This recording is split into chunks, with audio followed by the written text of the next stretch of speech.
6টা রোজা রাখে, এই শাওয়ালের 3টা লাভ হয়।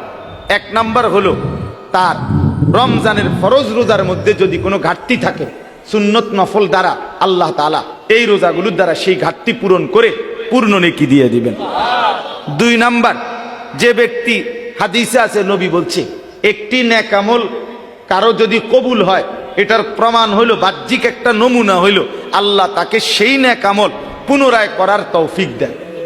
তো কারো রমজানের রোজা কবুল হয়েছে কিনা এটার একটা বাহ্যিক প্রমাণ হইল, তাকে আল্লাহ পুনরায় পরের মাসে 6টা রোজা রাখার তৌফিক দিছে।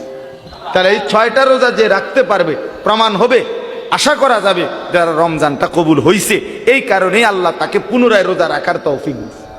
আপনারা একবার সুবহানাল্লাহ কন্ত, আবার কন্ত, আবার বলেন তো। এ কয়বার কইলেন?